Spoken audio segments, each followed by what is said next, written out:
र आज विशेष गरी म गोलमाटारका चाहिँ साथीहरू यहाँ धेरैजना चाहिँ आउनु भएको छ, जसले आज गोलमाटारको वर्तमान अवस्थाको बारेमा हामीलाई प्रत्यक्ष बताउन सक्नुहुनेछ र उहाँहरूसँग पनि हाम्रो एकदमै इन्टरेक्सन, छलफल, प्रश्नोत्तर हुनेछ। र सुरुमा म यसको चाहिँ ऐतिहासिक पृष्ठभूमिबाट सुरु गर्न हिम्मतसिंह लेकालीज्यूलाई चाहिँ नि आजको यस कार्यक्रमको सहजीकरण पनि र आफ्नो अनुभव पनि सेयर गर्नलाई म हार्दिक अनुरोध गर्दछु। हिम्मत। हस्, धन्यवाद। यहाँहरू सबैलाई नमस्कार। मैले मात्रै बखान गर्नुभन्दा पनि केहीकै साथीहरू, जो साथीहरू त्यसमा प्रत्यक्ष संलग्न हुनुहुन्छ, त्यो संलग्न हुँदाखेरिको कस्तो परिवेश थियो, कहाँबाट सुरुवात भयो र अन्तमा हामी कहाँ पुग्यौँ र अहिलेको अवस्था के छ भन्ने हिसाबले चाहिँ एउटा प्रस्तुत गर्नको लागि मैले खाका तयार गरेर त्यसमा चाहिँ अहिले साथीहरूले गरे र त्यही अनुरूप आज हामी छलफल गर्दैछौँ। र सुरुवातमा मैले भन्नुपर्दाखेरि गोलमाटारको पहिलोको परिवेश भन्दाखेरि त्यहाँको अब पढे लेखेको मान्छेहरू त्यति नभएको, एकजना मात्रै हुनुहुन्थ्यो गेन्द्र दर्लावी भनेर, उहाँले एकजना मात्रै एसएससी गरेको। त्यो बेलामा चाहिँ म वास्तवमा त्यहाँ गएको होइन। त्यहाँ जाँदाखेरि चाहिँ मेरो चाहिँ त्यहाँ पसल थियो रामेछापमा, अनि रामेछापबाट पसलमा सामान ल्याउनको लागि सिन्धुली जानु पर्थ्यो र सिन्धुलीबाट सामान ल्याउनको लागि त्यहाँ जाँदाखेरि उहाँहरूको चाहिँ प्रत्येक घरबाट भरियाहरू खोज्न चाहिँ हामी त्यहाँ जान्थ्यौँ र पसलबाट पनि केही सामानहरू उधारो लगिरहेको हुन्थ्यो। अनि त्यहाँ जाँदाखेरि चाहिँ उनीहरूले साउजी यसपालि त भएन भनेर चाहिँ त्यो दुःख मनाउ गर्ने, उनीहरूको त्यो अवस्था हेर्दाखेरि त्यो पैसा माग्नुपर्ने अवस्था नै हुँदैन थियो कि। अनि त्यहीबाट हुँदाहुँदै अनि पछिबाट चाहिँ यहाँ केही गर्नुपर्छ भन्ने मनस्थिति भइसकेपछि त्यही बेलामा म चाहिँ यो साउथ एसिया पार्टनरसिप क्यानाडाले चाहिँ एउटा यो पिपल सेन्टर डेभलपमेन्ट हो, जनकेन्द्रित विकास, जनताको विकास जनता आफैले कसरी गर्छ भन्ने चाहिँ एउटा मैले ट्रेनिङ भर्खरै सकेको थिएँ र त्यही ट्रेनिङको चाहिँ प्र्याक्टिकल रूपमा पनि गर्नको लागि अब के गर्न सकिन्छ भनेर चाहिँ मैले एउटा ठाउँ खोजिरहेको थिएँ र त्यो ठाउँ खोज्दाखेरि त्यही ट्रेनिङ चाहिँ फेरि रामेछापमा गएर मेरो आफ्नो ठाउँमा गएर त्यो ट्रेनिङ गरायो। त्यो ट्रेनिङ गराउने बेलामा दुईजना गोलमाटारबाट गेन्द्र दर्लानी र शेरबहादुर थापा मगर, उहाँ दुईजनालाई सहभागी बनाएर त्यहाँहरू 15 दिनको ट्रेनिङ थियो। त्यो 15 दिनको ट्रेनिङमा चाहिँ कसरी चाहिँ अब जनतालाई सशक्त गर्ने हो र जनतालाई प्रत्यक्ष रूपमा कसरी विकासमा चाहिँ सहभागी गराउने हो र हाम्रो दायित्व के हुनसक्छ र कसरी त्यसलाई चाहिँ अगाडि बढाउन सकिन्छ भनेर हामीले त्यसलाई सुरुवात गऱ्यौँ। त्यसैको परिणाम स्वरूप त्यहाँ चाहिँ एकदमै 4-5 वर्षको बिचमा एउटा त्यो अनएक्सपेक्टेड, आशै नगरेको परिणतहरू चाहिँ त्यस्तो किसिमको भयो र त्यो परिणत मध्येको सबैभन्दा ठुलो परिणत भनेको त्यहाँ जम्मा 3वटा त्यहाँ त्यो बाकस राखिएको थियो। त्यो बाकस चाहिँ बाहिर ओपन बाकस थियो। त्यो ओपन बाकसमा सबैले त्यहाँ पैसा राख्थ्यो। त्यहाँभित्र जो जान्थ्यो उनीहरूले चाहिँ कर तिर्नु पर्थ्यो। भनाइको मतलब कुनै यो विशेष सदस्यबाट त्यो ठाउँमा कपडा बेच्नको लागि, अन्य बेच्नको लागि त्यो भित्र प्रवेश गर्थ्यो र त्यो भित्र प्रवेश गर्दाखेरि उनीहरूले चाहिँ उसको सुरक्षाको लागि भनेर कर तिर्नु पर्थ्यो। 10 रुपियाँ कर तिर्नु पर्थ्यो। 10 रुपियाँ तिरेर चाहिँ अनि त्यहाँबाट त्यो जताबाट उनीहरू प्रवेश गर्यो, तलबाट प्रवेश गर्दाखेरि पनि एउटा बाकस पाइरहे, बिचबाट प्रवेश गर्दा पनि एउटा बाकस पाइरहे र माथिबाट प्रवेश गर्दा पनि एउटा बाकस पाइरहे हुन्थ्यो र त्यसमा पैसा खसालिन्थ्यो र त्यो पैसा चाहिँ कहिले पनि त्यहाँबाट चाहिँ त्यो भएन कि चोरी भएन। त्यहाँ त्यो तलकोमा त झन् चाबी पनि लगाएको थिएन। त्यसरी चाहिँ भयो र त्यही गाउँबाट पनि अब सामान बाहिर बिक्री गर्न लैजाँदाखेरि जस्तो कुखुराको भाले लग्थ्यो, गाई लग्थ्यो, अनि त्यसपछि भैँसी बिक्री हुन्थ्यो, सुँगुर बिक्री हुन्थ्यो, तरकारी बिक्री हुन्थ्यो र उनीहरूले त्यो बाहिर जाँदाखेरि पनि त्यो बिहिबार हाटमा बेचेर आइसकेपछि केही पैसा चाहिँ त्यहाँबाट त्यो बाकसमा जम्मा गर्थ्यो र त्यही बाकसमा जम्मा गरेको पैसाले चाहिँ बिस्तारै बिस्तारै उनीहरूले चाहिँ त्यहाँको डेभलपमेन्टहरू चाहिँ सुरुवात गर्दै गयो। त्यसैको परिणाम स्वरूप हिजो त्यहाँ पढ्दै नपढेको व्यक्ति भएको ठाउँमा त्यहीबाट चाहिँ इन्जिनियरहरू थुप्रै वर्ष त्यही केस स्टडी हाम्रो यो विन्देश मगर अहिले उहाँले भन्नुहुन्छ, उहाँले चाहिँ त्यही गोलमाटारकै थेसिस लेखेर उहाँले चाहिँ यो समाजशास्त्रको चाहिँ अध्ययन गर्नुभयो। अब बालकुमार त्यही पहिला त्यही थियो, बालकुमारले पढ्दा पढ्दा अहिले उहाँ चाहिँ हाई स्कुलको हेड सर त्यही हुनुहुन्छ। त्यसरी एउटा ड्रास्टिक चेन्जहरू भएको छ र त्यहाँको मोडल डेभलपमेन्ट अहिले सुवर्णजीले भन्नुभयो बाहिर पनि कपी भएको छ भनेर। त्यहाँ एकजना महिला आउनुभएको थियो, यो चाहिँ चाइनिज महिला, मलेसियामा उहाँले काम गर्नुहुन्छ डेभलपमेन्टको अनि त्यो यहाँ नेपाल घुम्न आएको बेलामा चाहिँ कसले उसको कानमा त्यो कुरा थाहा भएन र मलाई खोज्दै खोज्दै त्यो बेलामा अब हिँडेर चाहिँ रामेछाप पुग्यो। रामेछाप पुगिसकेपछि तपाईँको बारेमा यस्तो यस्तो सुनेको र गोलमाटारमा तपाईँले यो गर्नुभएको रहेछ, त्यहाँ जानको लागि म आएको भनेर मेरै घरमा बस्यो। अनि मेरै घरमा बसिसकेपछि उसलाई गोलमाटारमा लगेर राख्यो र गोलमाटारमा हामीले एउटा त्यहाँ यो नेपालमा चाहिँ वास प्रोग्राम त्यो के अरे सुरुवात हुनुभन्दा पहिला त्यो हात धुने चर्बीमा दिशा गर्ने भन्ने कुरा चाहिँ जुन गरेको थियो नि अहिले वैश्विक रूपमा राज्यले सबभन्दा हाम्रो सफल भएको त्यो हो भनेर चाहिँ भन्छ। तर त्यो कार्यक्रम त्यो सुरुवात हुनुभन्दा पहिला नै गोलमाटारले चाहिँ त्यो सुरु गरिसकेका थियो। तर विडम्बना हाम्रो चाहिँ त्यहाँसम्म पहुँच नपुगेको कारणले गर्दा त्यसलाई हामीले हाइलाइट गर्न सकेनौँ र अहिले चाहिँ पछिबाट भयो। त्यसैले अनि त्यो खुला दिशामुक्त क्षेत्र चाहिँ गोलमाटारले त्यो बेलामै गरिसकेको थियो र त्यही कुरालाई चाहिँ हामीले त्यहाँ के गरेका थियौँ भने खाल्टे चर्कीको रूपमा प्रयोग गरेको थियो र खाल्टे चर्कीको रूपमा प्रयोग गरिसकेपछि जब त्यो खाल्टा भरिन्छ, टोयलेट भरिन्छ, त्यो भरिसकेपछि त्यहाँ चाहिँ एउटा केराको बोट ल्याएर गाड्ने हामीले प्रचलन गरेका थियौँ र त्यो केराको बोट ल्याएर त्यो टोयलेटमा त्यो जुन प्रयोग गरेको छ त्यो राख्दाखेरि छिट्टै त्यो सर्ने पनि र छिट्टै उत्पादन पनि दिने र आम्दानीको स्रोत पनि बढाउने त्यो चाहिँ भएको थियो र त्यो कुरा चाहिँ उहाँले चाहिँ त्यसलाई एप्रिसिएट गर्यो र यो चाहिँ म त्यहाँ मलेसियामा गएर अप्लाई गर्छु भनेर चाहिँ उहाँले जानुभएको थियो र उहाँले त्यो प्रयोग गरिसकेपछिको रिजल्टमा उहाँले एउटा किताब लेख्नु भएको थियो। 4-5 अलिकति त्यो धेरै ठुलो त थिएन, 10 पेज हो कि 15 पेजको किताब थियो। त्यो किताब चाहिँ मलाई पठाइदिनु भएको थियो। मैले चाहिँ त्यो उसले लेखेको चाइनिज भाषामा थियो अनि चाइनिज भाषाको चाहिँ हामीले नबुझ्नु भएकोले चाहिँ यसलाई ट्रान्सलेसन गर्नु भनेर त्यो साथीलाई दिएको, त्यो साथीले हराइदियो। अहिले हामीसँग त्यो डकुमेन्ट भएन र उहाँसँग मैले पछि कन्ट्याक्ट गर्दाखेरि उहाँको चाहिँ याद पनि भइसकेको कारणले गर्दाखेरि त्यो कतिपय हामीसँग डकुमेन्ट कमजोरी भएको कारणले त्यहाँ भएन। त्यसर्थ यस्ता यस्ता धेरै कुराहरू भएको छन्। अब हामीले त्यो मैले मात्रै नभनौँ, त्यसै अब अहिलेको परिवेशमा चाहिँ हिजो कहाँ थियो आज के छ भन्ने कुरा लगाउनको लागि त्यतिखेरको अहिलेको वातावरण एकदमै प्रदूषण छ। वातावरण प्रदूषण भएकै कारणले गर्दाखेरि यो क्लाइमेटिक चेन्ज भयो। क्लाइमेटिक चेन्ज हुँदै गर्दाखेरि अहिले कार्तिकमा पनि हामीले यति ठुलो चाहिँ दुःखद घटनाहरू बिहोर्न परिरहेछ र त्यो बेलाको वातावरण र वन संरक्षण समितिको अध्यक्ष र अहिलेको हाई स्कुलको हेड सर यहाँ हाम्रो बालकुमार मगरजी अगाडि हुनुहुन्छ। उहाँलाई आफ्नो कुरा राखिदिनु हुन र सँगसँगै अरू साथीहरूलाई पनि आफ्नो छोटो कुरा राखिदिनको लागि म अनुरोध गर्छु। ल बालकुमार भाइ आफ्नो कुराहरू राख्नु। हस् दाइ, नमस्ते सबैलाई। दाइले पृष्ठभूमिमा धेरै कुरा बताइसक्नु भएको छ हैन। गोलमाटारको विगतको अवस्था भनेको अत्यन्तै गरिब विपन्न लेखपढ नभएको राजनैतिक आर्थिक सामाजिक क्षेत्रबाट पछाडि परिएको बोलपट गर्न नसक्ने नजान्ने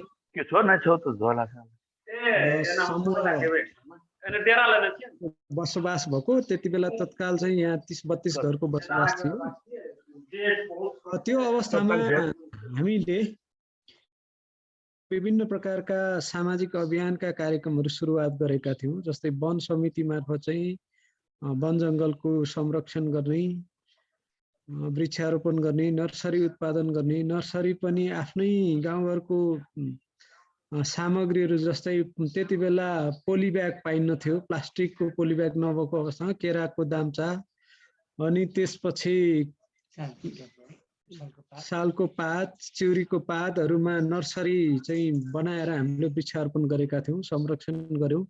त्यसो भइसकेपछि वनमा पुनरुत्पादन र वृक्षारोपणको विभिन्न क्षेत्रहरू चाहिँ छुट्याएर हामीले त्यहाँ चाहिँ वन पाठशाला पनि सुरुवात गर्यौँ, जसले गर्दा वन र वातावरणमा निकै राम्रो सुधार भयो र तत्काल चाहिँ धेरै टाढा टाढासम्म चाहिँ घाँस दाउराको लागि जानुपर्ने अवस्थाबाट हामी मुक्त भएर घर नजिकै चाहिँ जङ्गल उत्पादन भइसकेपछि त्यहाँबाट पर्याप्त मात्रामा घाँस दाउरा उत्पादन हुने स्थिति भयो र अहिले त झन् अब त्यो घाँस दाउरा हामीले गोलमाटारवासीले प्रयोग गरेर नसक्ने अवस्था पनि छ। अब अहिले किनभने पहिले जस्तो कृषिमा डिपेन्डेन्ट घटेको छ, थोरै मान्छेहरू मात्रै कृषिमा छन्, धेरै अब नयाँ जेनेरेसनका मान्छेहरू कृषिभन्दा बाहिर अन्य पेसामा लागेका छन्। त्यसरी वन क्षेत्रमा हामीले परिवर्तन गर्यौँ। त्यति बेला चाहिँ अब गाउँमा शिक्षा दीक्षा नभएको अवस्थामा हामीले गाउँघरमै साक्षर मान्छेहरूबाट बच्चा-बच्ची जम्मा गरेर पठन पाठन गर्ने काम पनि गर्यौं र सँगसँगै हामीले विद्यालय र अनौपचारिक कक्षा, औपचारिक र अनौपचारिक कक्षा दुईटै तरिकाले शिक्षाको उसलाई पनि अगाडि, अभियानलाई पनि अगाडि बढायौं, जसले गर्दा हाम्रो गोलमाटारमा तत्काल चाहिँ एउटा आधारभूत विद्यालय 1/5 चलेको आधारभूत विद्यालयको स्थापना पनि भएको थियो र अहिले चाहिँ अब जनसङ्ख्या माइग्रेसनको कारणले यहाँ विद्यालय चलेको अवस्था छैन। त्यति बेला चाहिँ धेरै राम्रोसँग चलेको थियो, 70-80 जनासम्म विद्यार्थीहरू त्यहाँ हुन्थे र त्यहाँ पढिसकेपछि धेरै मान्छेहरूले आफ्नो उन्नति प्रगति गर्न सकेका छन्। त्यस्तै गरी त्यति बेला गाउँघरमा एकदमै गरिब विपन्नहरू भएको र मर्दाखेरि पनि काजक्रिया गर्नको लागि कठिन भएको र गरिब विपन्नहरूलाई असार साउनमा छाक टार्न र खेतीपाती गर्न बिउ समेत नहुने भएको हुनाले अन्न बचतको कार्यक्रमहरू पनि हामीले गर्यौं। प्रत्येक घरबाट एक पाथी हिउँदे र बर्खे बालीहरू बचत गर्ने कार्यक्रम गर्यौं र पछि गइसकेपछि त्यो बचतको आवश्यकता नभएर अहिले त्यो बचत हामीले सबैलाई चाहिँ आफ्नो जति जति त्यहाँ राखेका थियो र त्यसको मुनाफा सहित घर घरमा फिर्ता गर्यौं। अहिले अन्न बचतको आवश्यकता नभएको हुनाले त्यति बेला तत्काल चाहिँ एकदमै समस्या थियो, नब्बई नहुने अवस्था थियो। जबकि मैले अघि पनि भने कोही मान्छे असार साउनमा मर्यो भने उसलाई काजक्रिया गर्नको लागि पनि हामीसँग अन्न हुँदैन थियो र साहु कहाँ गएर पनि उसलाई पत्याउन सक्ने अवस्था रहँदैन थियो। त्यति बेला चाहिँ त्यो अन्न बचतको आवश्यकता महसुस गर्यो। पछि हुँदै गइसकेपछि मान्छेहरूको आफ्नो जीवन स्तर सुधार हुँदै गइसकेपछि त्यो अन्न चाहिँ ऋण लगानी गर्न नसक्ने अवस्था भइसकेपछि कसैले नलाने अवस्था पनि भयो। करिब त्यो चाहिँ 15 वर्षको अन्तरमा, 15 वर्ष अगाडि त्यति एकदमै अन्नको हिसाबले, खाद्यान्नको हिसाबले विपन्न र गरिब समुदाय 15 वर्ष पछाडि भइसकेपछि आफैले बचत गरेको अन्न पनि नसक्ने अथवा नलाने अवस्था भइसकेपछि हामीले त्यो सबै फिर्ता गर्यौं। त्यस्तै गरी महिलाहरूको विकासको लागि पनि महिला बचत र महिलाका अब सिलाइ कटाइदेखि लिएर ढाका बुनाइदेखि लिएर विभिन्न स्वरोजगारमूलक कार्यक्रमहरू पनि सञ्चालन गर्यौं। अब त्यो सँगसँगै चाहिँ त्यहाँ मातृ शिशुको स्वास्थ्य क्षेत्रमा पनि अझ बढी हामीले केन्द्रित गरेर अब सरसफाइको कुरा, पोषणको कुरा देखि लिएर जन्मान्तरको कुरा, प्रजनन शिक्षाको कुराहरू हामीले महिला समिति मार्फत चाहिँ कार्यक्रम अगाडि बढायौं।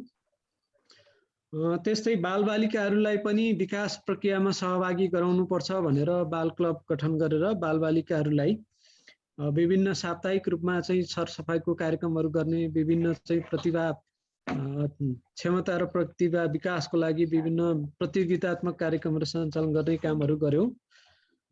त्यसरी पनि बालबालिकाहरूमा पनि बाल्यकालदेखि नै नेतृत्व विकासको कार्यक्रमलाई चाहिँ अगाडि बढायौं र त्यसरी बालबालिकाहरूलाई पनि विकास अभियानमा संलग्न गऱ्यौं। जस्तै सरसफाइ गर्ने, तत्कालको अवस्थामा अब शौचालयमा दिशा पिसाब गर्नुपर्छ भन्ने जनचेतना नभइरहेको अवस्थामा बालबालिकाहरू मार्फत पनि हामीले शौचालय बनाउनु पर्छ, शौचालय भन्दा बाहिर दिशा पिसाब गर्नु हुँदैन भन्ने अभियान चलायौं।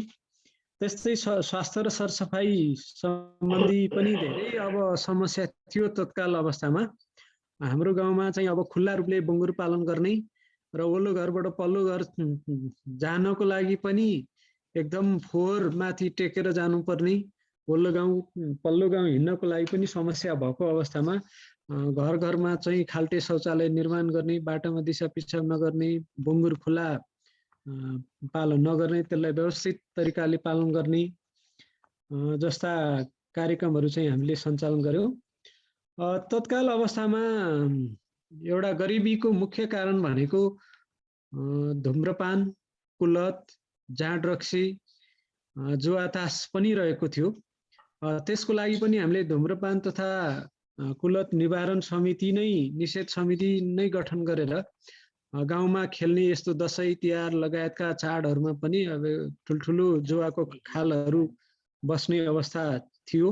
त्यो कार्यक्रमलाई पनि हामीले हाम्रो सामाजिक विकासको अभियानको क्रममा त्यो कार्यलाई पनि हामीले हटायौं।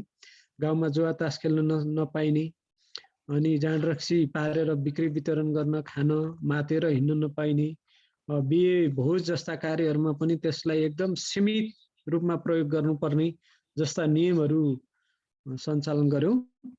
त्यो सँगसँगै चाहिँ अब प्रविधि र विकासको गति सँगसँगै स्थानीय कला र संस्कृतिको प्रवर्धन र भइरहेको संस्कृतिको संरक्षणको लागि पनि युवाहरूको एउटा समूह गठन गरेर कला तथा सांस्कृतिक सम्वर्धन समिति भनेर हामीले गठन गरेका थियौँ र युवाहरू चाहिँ त्यो समितिमा संलग्न रहने र उनीहरूले गाउँको विकासमा सृजनात्मक भूमिका निर्वाह गर्नुपर्ने र विगतमा भइरहेको राम्रा खालका संस्कृतिहरूलाई संरक्षण गर्नुपर्ने र विकृतिहरूलाई चाहिँ परिमार्जन गर्दै प्रवर्धन गर्दै नयाँ संस्कारको विकास गर्नको लागि कला तथा सांस्कृतिक सम्वर्धन समिति गठन गरेर हामीले यसरी लगभग 20-25 वर्षको अभियान सञ्चालन गरिसकेपछि अहिले चाहिँ अब गोलमाटारमा यी अभियान सामाजिक अभियान चाहिँ बिस्तारै संस्थागत रूपहरू लिइसकेको छ।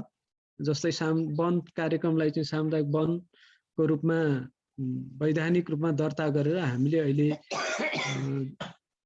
वन सामुदायिक वन सेरौली गुरुदुम सामुदायिक वन उपभोक्ता समूह को रूपमा संस्था रहेको छ। बचत कार्यक्रमलाई चाहिँ हामीले लागुङ थैली बचत तथा ऋण सहकारी संस्थाको रूपमा संस्थागत विकास गर्यौं र अरू चाहिँ सानातिना अरू समितिहरू जो चाहिँ क्रियाशील भइराख्नु पर्ने आवश्यकता रहेन त्यस्ता सबै खालको कार्यक्रमहरूलाई समेट्नको लागि चाहिँ सामुदायिक जनशक्ति विकास कार्यक्रम गोलमाटार भनेर एउटा गैर सरकारी संस्थाको विकास गर्यौं र त्यो गैर सरकारी संस्थाले गोलमाटारमा मात्र हैन रामेछाप जिल्लाको विभिन्न गाविसहरू तत्कालीन गाविस अहिले पालिकाहरू भनौं पालिकाहरूमा जिल्लाभरि नै पनि कार्यक्रम गर्यौं। कुनै कार्यक्रम त्यो चाहिँ साझेदारी कार्यक्रम थियो जस्तै हामीले नेपाल स्विस सामुदायिक वन परियोजना स्वास्थ्य विकास कार्यालय आरएसडीपी सँग योजना सञ्चालन गर्यौं। अमेरिकासँग पनि हामीले मातृ शिशु स्वास्थ्य सुधार परियोजना सञ्चालन गर्यौं। अहिले रनिङ परियोजना भनेको चाहिँ वातावरण संरक्षण परियोजना तेरेदा जोम्स जर्मनीसँग चाहिँ कार्यक्रम गरिरहेका छौं। त्यस्तै गरिबी निवारण कोषसँग पनि हामीले 10-15 वर्ष कार्यक्रम साझेदारी गर्यौं। सुरक्षित आप्रवासन परियोजना सामी यो चाहिँ हेल्वेटास इन्टरनेसनलसँग चाहिँ हामीले कार्यक्रम गर्यौं।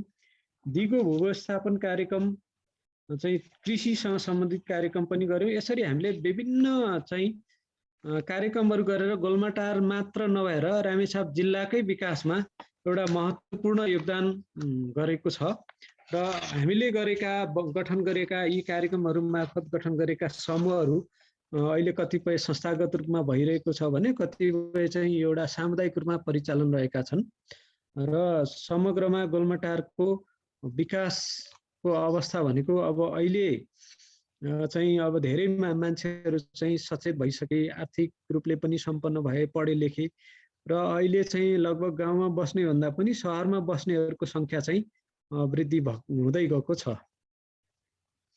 ल अब यस बाहेक बाँकी कुराहरू चाहिँ यहाँ हाम्रा धेरै साथीहरू हुनुहुन्छ। बिन्देश्वरजी पनि हुनुहुन्छ र उमेशजी हुनुहुन्छ।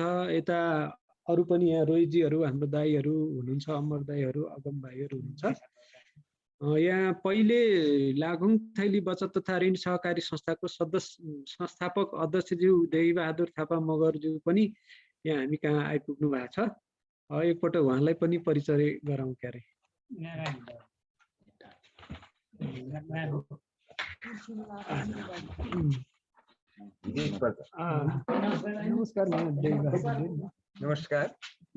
नमस्कार देवर दाई, के छ हालखबर?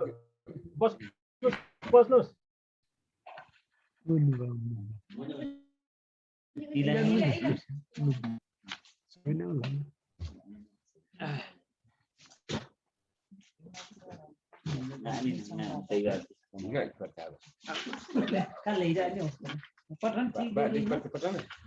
अब मैले चाहिँ गोलमाटारको विगतदेखि अहिलेसम्मको हिम्मत दाइको कुरालाई नै आधार मानेर अलिकति थोरै संक्षिप्तमा बताएँ हैन। अब यसमा चाहिँ अब कति कुरा गहिराइमा जाने भन्ने कुरा चाहिँ जिज्ञासामा भर पर्छ हैन। यहाँहरूले धेरै कुराहरू त जिस्टमा बुझिसक्नु भएको छ। विस्तृतमा कुरा गर्न चाहनुहुन्छ भने अरू साथीहरू पनि हुन्छ, हामी पालै पालो गरी यहाँका ब्रिफ गर्छौँ। यसो गरौँ न, त्यहाँ भएको साथीहरूलाई चाहिँ परिचय चाहिँ गराउँ न। ल हुन्छ, यता देवीबहादुर अङ्कलबाटै गरौँ त। नमस्कार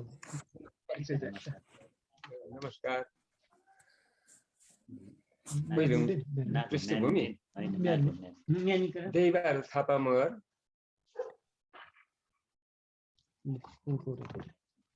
देवमाया मगर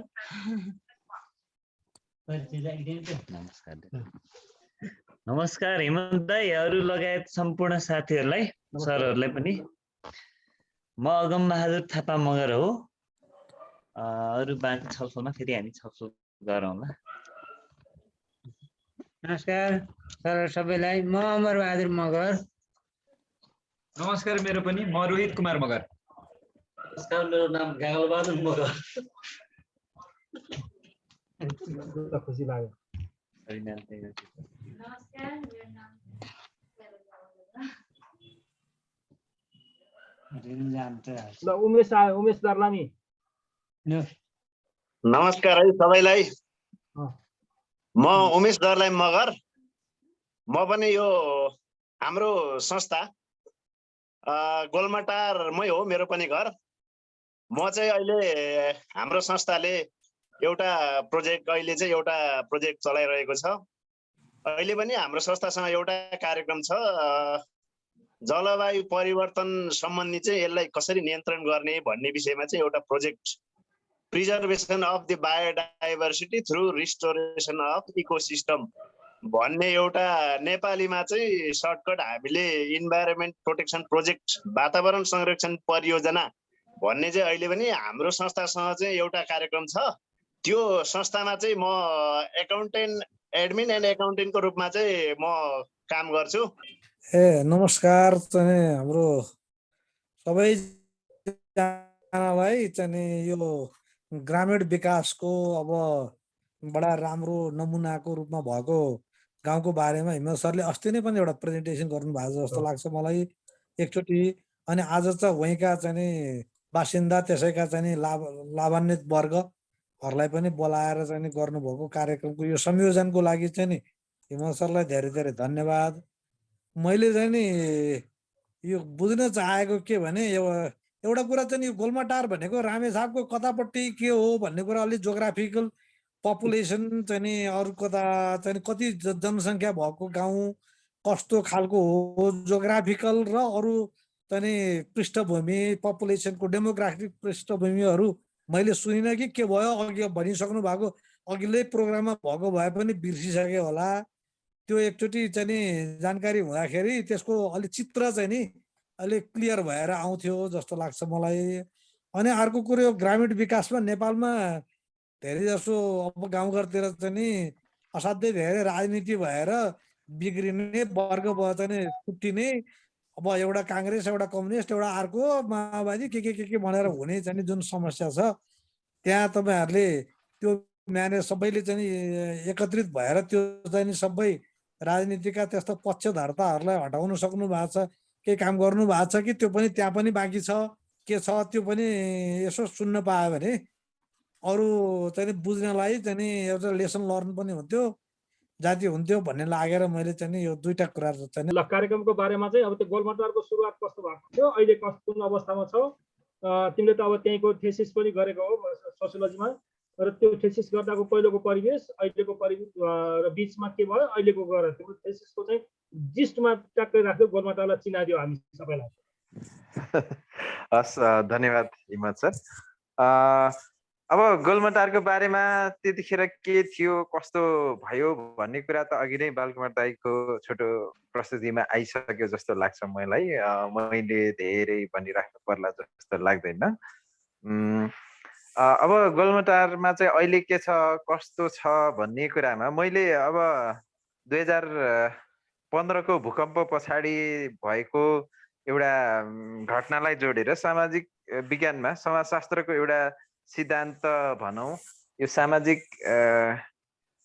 पुँजी भनौँ न सोसल क्यापिटलको पर्सपेक्टिभबाट चाहिँ त्यहाँ चाहिँ भूकम्प आउँदाखेरि चाहिँ त्यो ठाउँमा कसरी चाहिँ त्यो सामाजिक पुँजीले चाहिँ के काम गर्यो अनि त्यो सँगसँगै त्यो सामाजिक पुँजी चाहिँ त्यो गाउँमा पहिला कस्तो थियो र अहिले चाहिँ के भयो भन्ने कुरा चाहिँ मेरो मास्टर्सको सोसियोलोजीको थेसिसको एउटा रिसर्च क्वेसन त्यो थियो। अब रिसर्च क्वेसन अब थेसिसको अब त्यसमा पनि मास्टर्सको थेसिस भएकोले गर्दाखेरि अब त्यसले गर्न खोजेको अध्ययन गर्न खोजेको जे चाहिँ मैले खोजेको थियो गर्न खोजेको थिएँ त्यो सबै त पुरा भएनन् होला।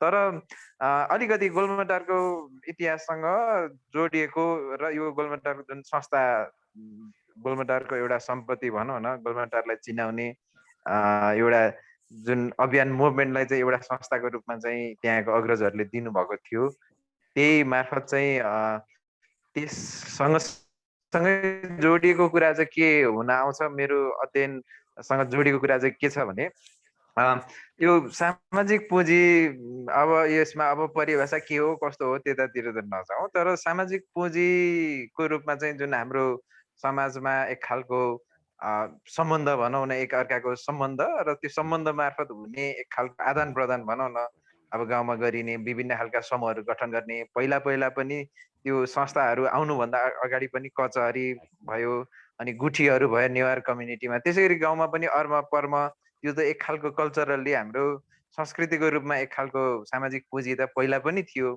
तर पछि ती नै कुराहरूलाई यो सामाजिक पुँजीको दृष्टिकोणबाट हेर्दाखेरि त्यो ठाउँमा एक खालको त्यो सामाजिक पुँजी र सामाजिक सम्बन्ध भनौँ न, एक खालको बन्डिङ भनौँ न, अझ के भन्छ कम्युनिटी र सोसाइटी भन्छ नि, समुदाय र संस्थामा चाहिँ समुदाय चाहिँ एक खालको एउटा आदिवासी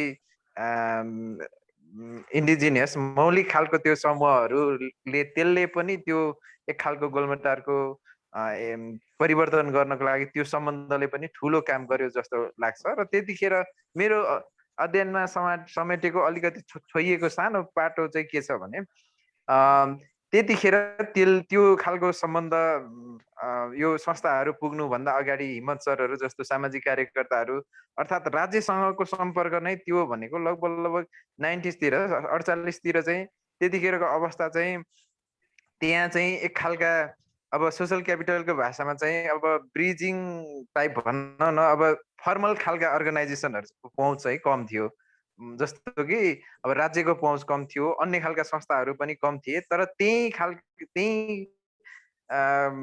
आदिवासी अर्थात् त्यहाँ भएका व्यक्तिहरू बिच एक खालको चलन त थियो होइन, एक हिसाबले उहाँहरूको सम्बन्ध सामाजिक सम्बन्ध त चलिरहेको थियो। तर त्यतिखेर चाहिँ बढी चाहिँ अब आत्मीय खालको भनौँ न, त्यहाँ इन्डिजिनियस टाइपको सम्बन्धहरू चाहिँ बढी हाबी थियो। तर पछिल्लोचोटि चाहिँ अलिकति यो संस्थाहरू पुग्ने राज्यका विभिन्न निकायहरू पनि अब त्यतिखेर सायद राज्य कमजोर थियो होला, राज्यको सहभागिताहरू बढ्दै गयो, त्यो हुँदै गइसकेपछि चाहिँ अनि त्यसरी केही एउटा परिवर्तनकै क्रममा चाहिँ अलिकति इन्फर्मल्ली गरिराखेको कामहरूलाई चाहिँ अब विभिन्न अभियन्तादेखि लिएर विभिन्न निकायहरूबाट चाहिँ त्यसरी फर्मलाइज गर्ने, फर्मल इन्स्टिट्युसनहरूबाट सपोर्टबाट त्यसरी भयो भन्ने एउटा पाटो अलिकति त्यसरी चल्छ। र त्यस पछाडि पनि हेर्दाखेरि त्यो 90sदेखि पछाडि भनौँ न, त्यो 48 साल ताका जुन खालको विकासको अभियानहरू त्यहाँ भएको थियो र पछि मैले अध्ययन गर्दा ताका 17को आसपासमा लगभग 2 दशक पछाडि आइपुग्दाखेरि चाहिँ बिचमा त्यतिखेरको यो 2 दशकमा चाहिँ यो त्यहाँ भएका सम्बन्ध सामाजिक सम्बन्धहरू जुन सोसल क्यापिटलको जुन विभिन्न संरचनाहरू थियो त्यो चाहिँ बिस्तारै परिवर्तन हुँदै गएको र एक खालको जुन बन्डिङ टाइपको एक खालको भावनात्मक रूपमा भएका सम्बन्धहरू भनौँ न, त्यो चाहिँ बिस्तारै कमजोर हुँदै अलि बढी खालका संस्थागत भनौँ न, फर्मल टाइपका क्या राज्यको उपस्थिति अर्थात् नियम कानुन जुन त्यतिखेर चाहिँ गाउँको आफ्नै नियमहरू लागू हुन्थ्यो भने, जस्तो कि प्रहरी त्यतिखेर गाउँमै कचहरी गरेर चाहिँ समस्याहरू सुल्झाइन्थ्यो भने अब पछिल्लो समय चाहिँ बढी प्रहरीहरू अर्थात् वडा मार्फत अलिकति राज्यको संयन्त्रहरू प्रयोग भएको त्यस्तो खालको चाहिँ परिवर्तनहरू चाहिँ भएको छ। अर्थात् बन्डिङ टाइपको भावनात्मक सम्बन्धहरूले जोडिएका सम्बन्धहरू भन्दा चाहिँ बढी संस्थागत सम्बन्धहरू अर्थात् फर्मल टाइपका औपचारिक खालका सम्बन्धहरू समाजशास्त्रको भाषामा चाहिँ बन्डिङ र बन्डिङ टाइपको सम्बन्धहरू चाहिँ बढी कमजोर हुँदै गएर ब्रिजिङ टाइपको र अर्को अन्य खालका सम्बन्धहरू चाहिँ लिङ्किङ टाइपको यो यस्ता खालका सम्बन्धहरू चाहिँ बढी बढ्दै गएको भन्ने चाहिँ मेरो म आफूले त्यहाँ आफूले भोगेको र मैले अध्ययनको क्रममा अलिकति घोच लिएर हेर्दा र त्यहाँ अब्जर्भ गर्दाखेरि चाहिँ मैले त्यो पाएँ। र यो हुनुमा चाहिँ पछिल्लो क्रममा चाहिँ भएका जुन 20 वर्षमा पनि भएको ठुलो चेन्ज चाहिँ विशेष गरिकन अब लेबर माइग्रेसन भयो होइन, माइग्रेसन सिफ्ट चाहिँ एकदमै ठुलो भइरहेको छ। त्यहाँबाट विदेशमा जाने, त्यहीँबाट चाहिँ मान्छेहरू अब रामेछाप अनि मन्थली काठमाडौँ लगायतका सहरहरूमा चाहिँ बसोबास गर्ने, बसोबासको आधारमा चाहिँ लगभग भन्ने हो भने गाउँमा चाहिँ बसोबास चाहिँ प्राय अलि बुढापाकाहरू र अलि केही महिलाहरू मात्रै बढी बस्ने त्यो खालका कुराहरू लगायत विभिन्न पछिल्लो समयमा जुन मोडर्नाइजेसन आधुनिकीकरणको क्रममा भएका जति डाइमेन्सनहरू पक्षहरू छन् तिनीहरूले गर्दाखेरि चाहिँ अलिकति गाउँको मा भएका सम्बन्धहरू पनि त्यसरी परिवर्तन भएको भन्ने खालको चाहिँ मेरो अध्ययनले भन्न खोजेको कुरा। धन्यवाद। धन्यवाद। अब बालकुमारलाई अब देउमालाई एउटा बोलाउनु दिउँ त। हस् दाइ हस्। उहाँले चाहिँ 10 दिनको बच्चालाई छोडेर अनि त्यसपछि तालिम लिएर आएर प्रौढ शिक्षा पढाएको। ल देउमा हजुर सर। त्यो के भन्छ 10 दिनको बच्चा छोडेर तालिम लिन जाँदाखेरिको अवस्था र त्यो भनेर कसरी पढायो त्यो भन्ने होला।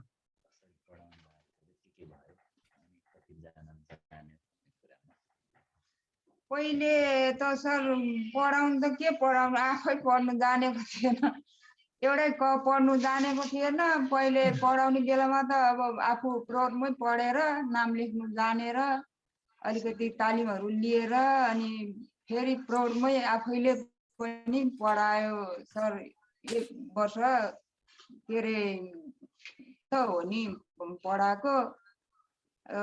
जानी नजानी यसो आफूले नाम लेख्नु जानेपछि प्रौढमै आफूले पढायो सर। अनि नाम लेख्नु धेरै जसोले महिलाहरूले नाम लेख्नु जानेको थियो, अहिले त बिर्सी पनि सक्यो नि सर। अब पहिले दुःख गरेर विकास गरेको भने सबै महिलाहरू जम्मा हुन्थ्यो। अहिले भने गोलमटारका मान्छेहरू धनी भएर सबै बाहिर बच्चा पढाउने, बाहिरै बस्ने। हामी घरमा त पहिलेको बुढीहरू मात्रै छ। अब पढाउनु पनि ठुल्ठुलो स्कुलमा पढाउने, बाहिर बोर्डिङमा पढाउने, गाउँघरमा त कोही छैन सर, स्कुलै बन्द भइसकेको छ।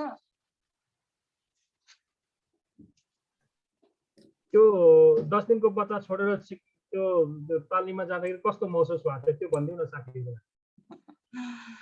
तपाईँ एउटा प्रश्न राख्छु ल, एउटा प्रश्न पनि राख्छु।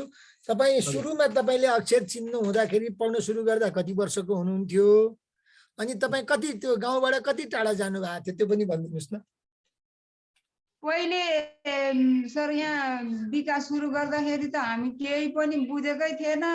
यहाँ ज्ञानेन्द्र सर र हाम्रो शेरबहादुर दाइले सुरु गरेको मिटिङ राख्ने, अब सबैजना बैठक बस्नुपर्छ, बचत गर्नुपर्छ, महिला सम्बन्धी पनि विकास गर्नुपर्छ, सरसफाइ गर्नुपर्छ, चर्पी बनाउनु पर्छ, गाउँघरमा बाटो सरसफाइ गर्नुपर्छ भनेर हाम्रो ज्ञानेन्द्र सरहरूले भन्नुभएको थियो। अनि हामीले बैठक बसेर छलफल गरेर बचत गर्न थालेको, 1 रुपैयाँदेखि बचत गर्न थाल्यो। त्यहाँबाट अब प्रौढ पढ्ने त विकास गरेर पछि कति 50 सालमा है महिला 50 सालमा होला, 50 सालमा अब प्रौढ आउँछ भनेर प्रौढ आयो। अनि प्रौढ पढाएर आफू पढेर 1 वर्ष पढेर फेरि दोस्रो वर्षमा त आफूले तालिम लिएर यसो नाम लेख्नु त सक्छ भनेर नाम लेखाउनुलाई सबैजनालाई अब पढाउनु पर्छ, हामी महिलाहरू पनि बसेर भनेर हामी महिलालाई पनि तालिममा समावेश गराएर अनि तालिम लिएर आएर आफूले प्रौढ पढायो। सानो बच्चा छोडेर जाँदाखेरि कोही पनि पढ्न नमान्ने, पढ्न केटी मान्छेहरू पढ्ने कोही पनि थिएन। सहर बजारमा यसो यताउता पढ्ने त भर्खरको केटीहरू चाहिँ पढ्न थालेको थियो। हाम्रो उमेरमा त कसैले पनि पढाएको पनि थिएन। तपाईको उमेर पढेको थिएन। तपाईको चाहिँ उमेर कति भएको थियो? तपाईलाई सुरुमा अक्षर जान्दाखेरि कस्तो खालको चाहिँ नि त्यो मनमा चाहिँ नि आयो, त्यो कुरो चाहिँ सुन्न मन लागेको? तपाईले अहिले उमेर त्यतिखेर मगर भाषामै भनिदिनु मेरो प्रश्न बुझ्नु भयो? मैले भन्दै जाने भएको फिलिङ सुन्न खोजेको छु। त्यतिखेर मेरो उमेर 27 वर्षको थियो सर। अनि सुरुमा त्यो क ख भन्ने अक्षर चिन्दाखेरि तपाईलाई भित्र कस्तो खालको चाहिँ नि अनुभव भयो त्यो चाहिँ सुनाउनु न हामीलाई। खुसी लाग्यो कि गाह्रो लाग्यो कि यो बेकार हो जस्तो लाग्यो कि जानेपछिको चाहिँ कुरा सुनाउनु न, कस्तो भयो त तपाईलाई?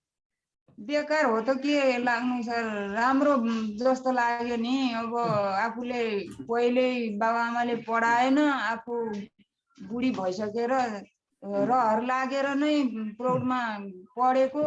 अनि प्रौढमै पढेर एकैचोटि क ख त पढाउनु भएन। हाम्रै दाइले शेरबहादुर दाइले सर बनेर पढाउनु भएको।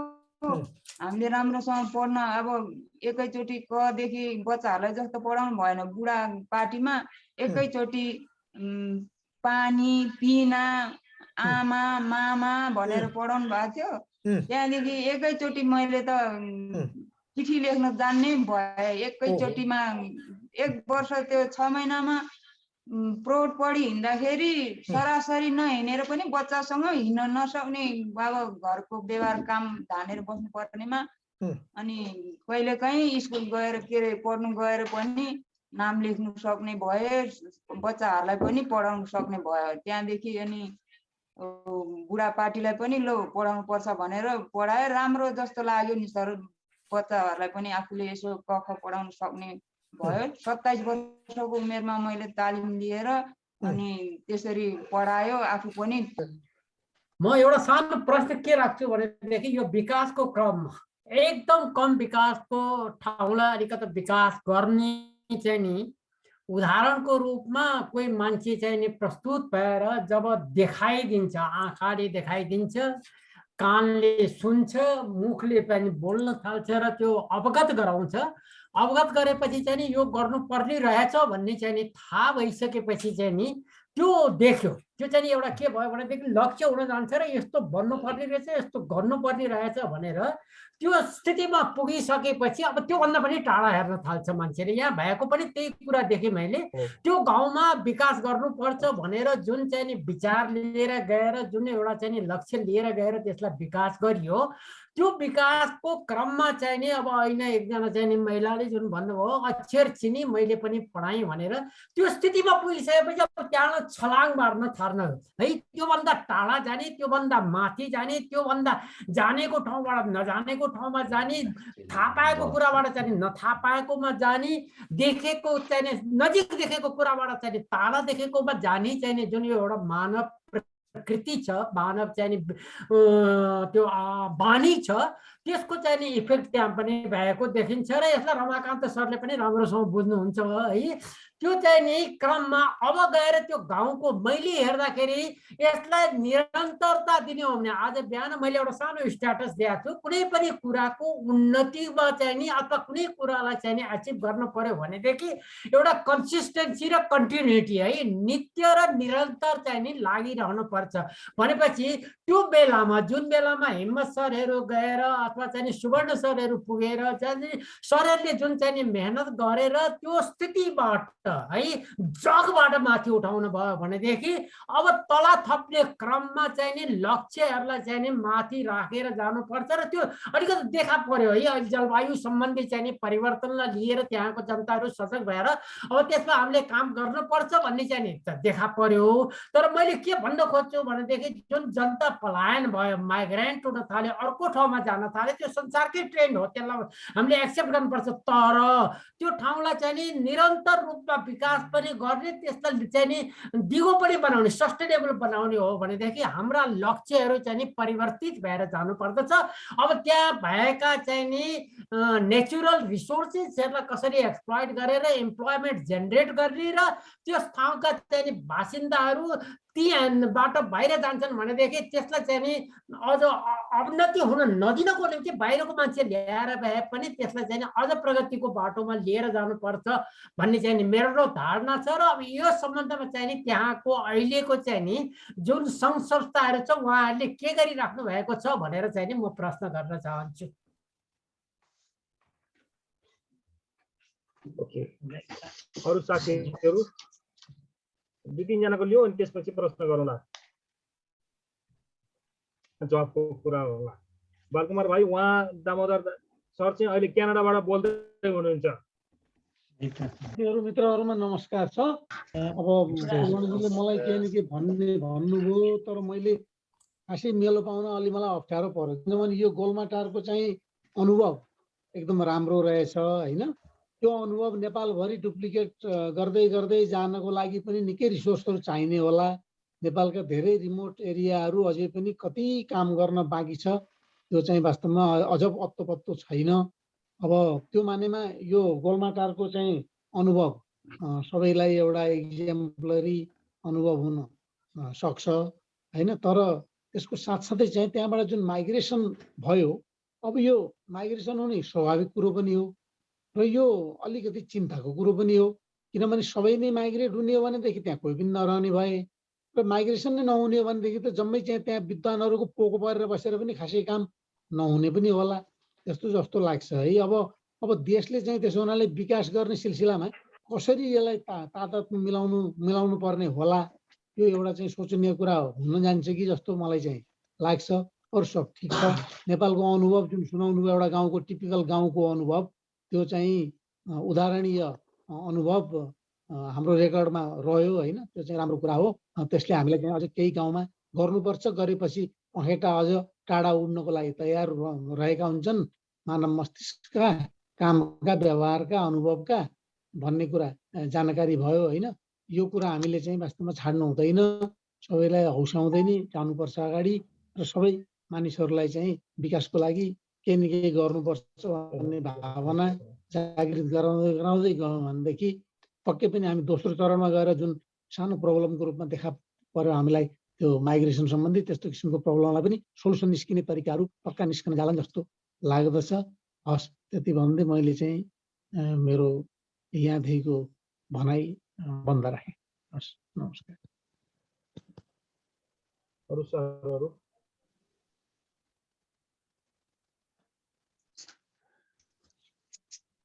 हजुर, ल महन्त सरले बोल्नु खोज्नु भयो? हजुर ल प्लिज।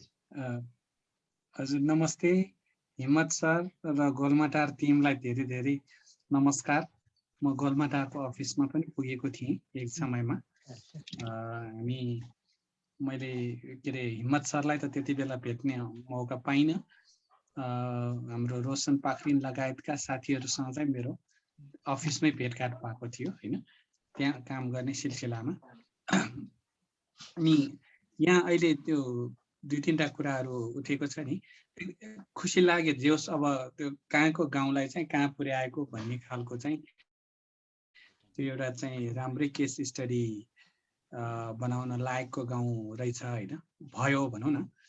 त्यसमा माइग्रेसनको कुरा छ नि, हामीले त्यो बेला चाहिँ सोसियल मोबिलाइजेसनको क्रममा यो माइग्रेसनको कुराहरू पनि गर्थ्यौँ।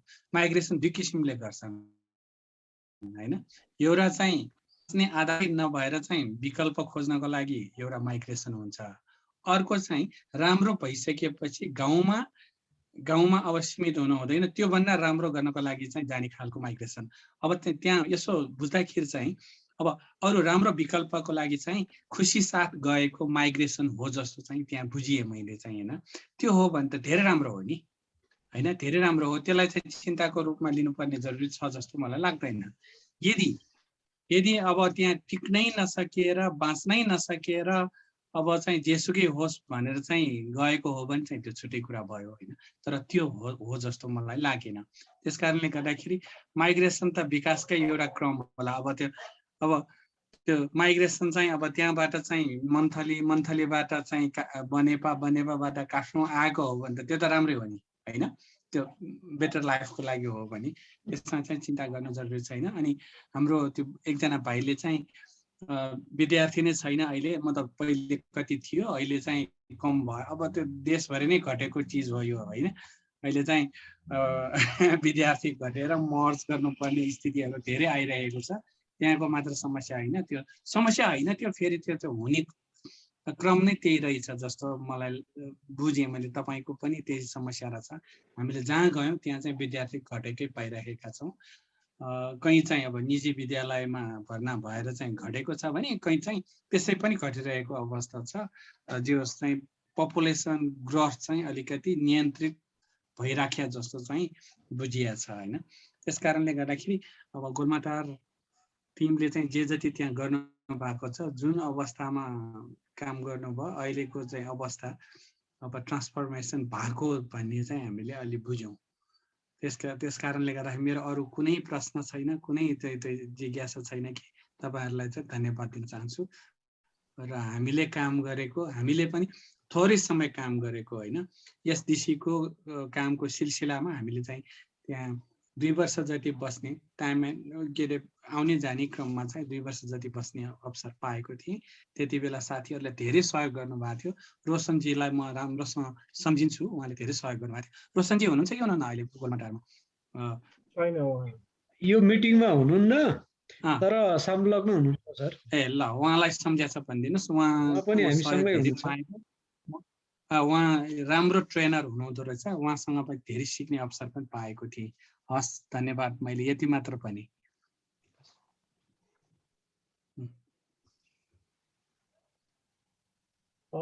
यहाँ एउटा कालमान दाइले चाहिँ सोध्नु भएको छ, अहिलेको अनुभव सुनाउने दिदी जस्तै अरू दिदी बहिनीहरू कतिजना छन् र दिदी बहिनीहरूको अवस्था अहिले कस्तो छ भन्ने कुरा चाहिँ उहाँले राख्नुभएको छ। यो यसको लागि पनि अलिकति कुरा राखिनुपर्छ बालकुमारले। मैले राखौँ कि महिलाले नै राख्ने दाइ? हजुर हुन्छ, देवरले के भन्छ हाम्रो उसलाई नै भन्दाखेरि हुन्छ अहिले अवस्था कस्तो छ भनेर। अब अरू सायद हाम्रो खासै प्रश्न त्यति आएन, सुझावहरू आएको छ यसमा। अब यतिको पहिला जवाफ गरौँ न। हुन्छ दाइ। सुरु गरौँ कि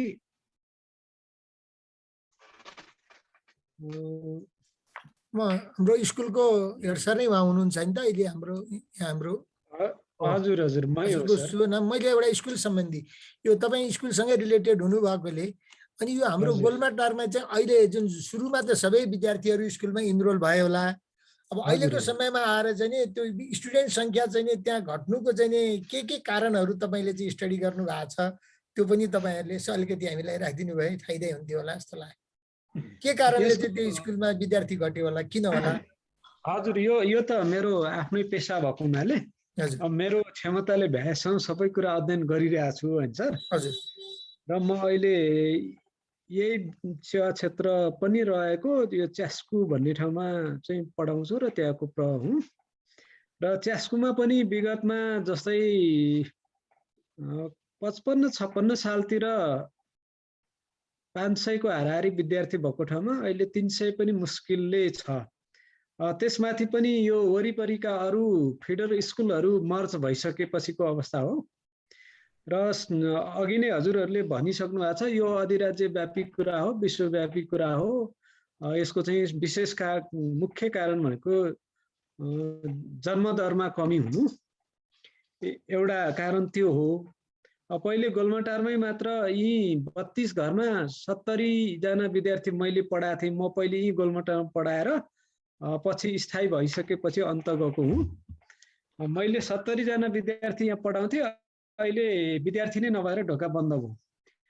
त्यसको मुख्य कारण चाहिँ जन्मदरमा कमी। अर्को कुरा चाहिँ अघि भनिएको छ माइग्रेन्टको कारण चाहिँ अर्को दोस्रो मुख्य कारणै हो।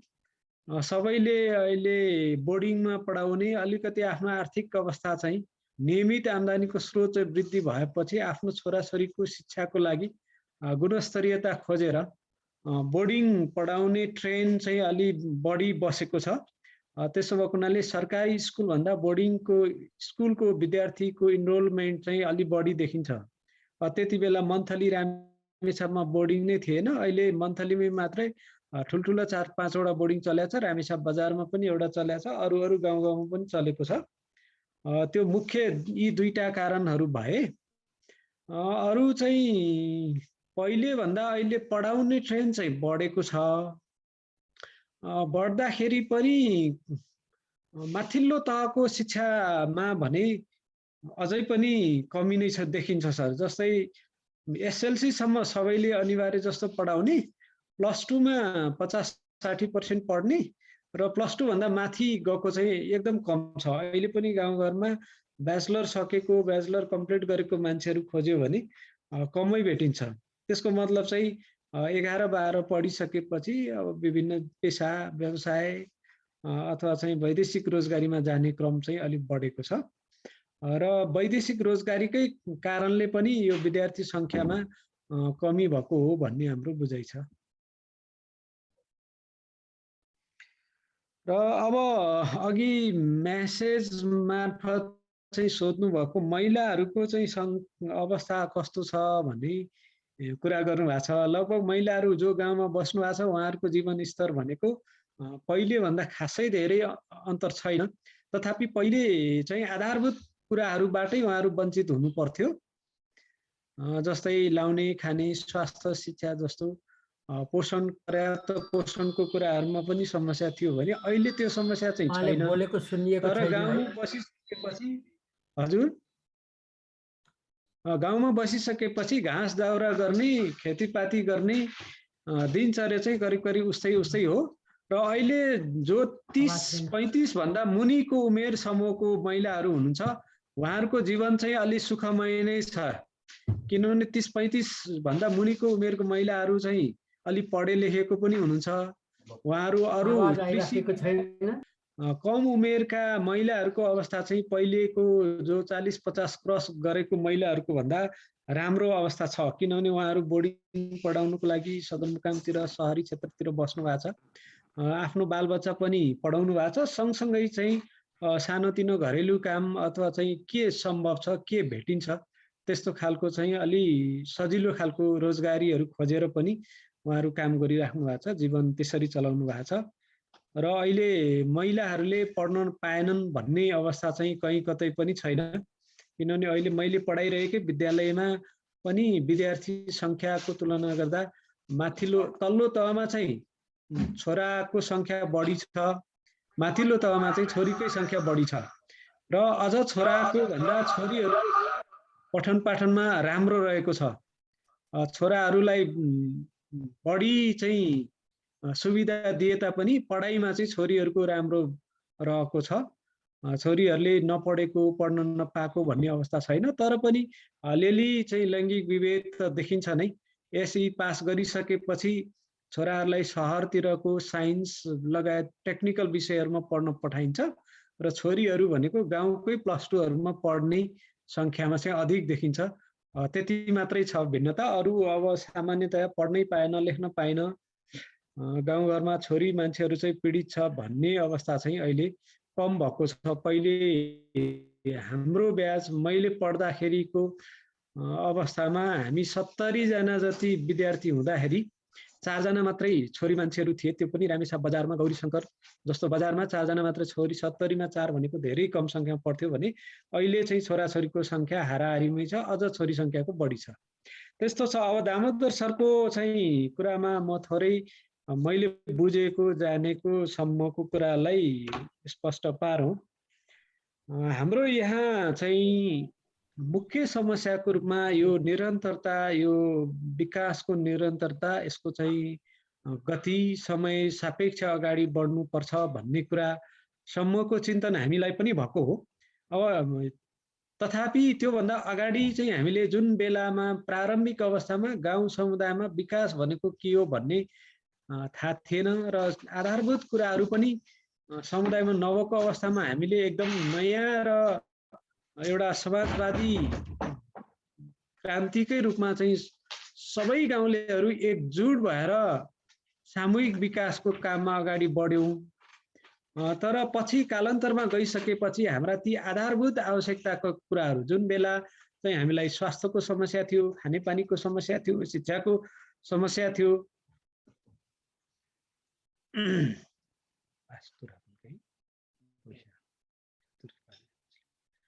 त्यस्ता आधारभूत समस्याहरू नै परिपूर्ति नभएको अवस्थामा हाम्रो विकास र योजना कार्यक्रमहरूको चाहिँ सान्दर्भिकता अति नै उच्च थियो।